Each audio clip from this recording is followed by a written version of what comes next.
Velkommen til Næstenusens EM-studie 2024. Velkommen til tonight. Vi er utrolig glade for, at du er en del af det her setup. Tak Thomas. Tak fordi jeg måtte være med igen. Vi i Næstenusen er utrolig glade for, at vi har fået utrolig mange deltagere på holdet i dag. Vi har fået hele 65 styks. Så det er vi utrolig glade for, at vi vil være med i konkurrencen. Ja. Og til det så skal vi jo snart springe ud i det, nemlig første runde af EM Manager 2024 og Europa generelt, og se hvad der er sket i forskellige kampe, så skal vi springe os ud i det? Det skal du. I EM Manager. Ja. Tyskland, Skotland åbnede EM-kampen i vanvittig kamp. Ja, det var sgu en god kamp. 5-1 jo, nej. Der var det hele i kampen. Ja. Der var straffe og et rødt kort. Og et selvmål. Og et selvmål. Og et annulleret mål. Og 6 mål, og Tyskland vinder, alle er glade. Happy ending for Tyskland. Tyskland kommer faktisk som en joker frem, så nogle gode spillere de har med. Gode spillere, ja. Jamen, skal vi ikke bare kaste os ud i at se, hvem der har vundet rundens manager-spillet første i runde 1? Og til vores store overraskelse, det har jo vores teamchef Oktay Ilkay fra marketingsteamet, som har vundet så stort til det. Men desværre, Oktay, selvom Tyrkiet vinder, så er det ikke der kan vinde det her i managerspil. Så derfor går præmien til anden præmien, som er dig, AI-genererede robotter. Og stort tillykke.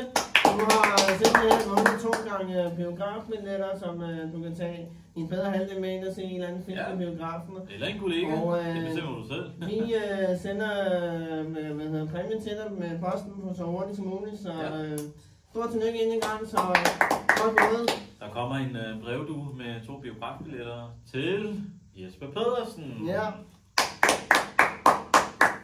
Og Jesper Pedersen, du har jo scoret hele 1.236.000 point i første runde, så flot gået. Men selvom der er en vinder, så er der jo ligesom også en taber i det spil. Desværre. Og taberen er jo Clint Møllers EM-kriger, så du fik 51.000 point. Det var ikke meget. Men, det var ikke meget, men måske skulle du lige gå ind og finjustere lidt af dit hold og se, hvordan du måske kunne lige snige lidt over Brøndby, som ligger anden sidste pladsen med 84.000 point. Vi er sikre på, at vi godt kan indhente ham. Ja, det tænker jeg godt. Så hvad har ellers været spændende overraskelser i første runde, vi har blevet mærket i af sjove resultater? Jamen altså, der har jo været mange af de her store hold, som Frankrig og England, som man gik jo sagde, at de nok skulle vente ind. De har ikke spillet pangene.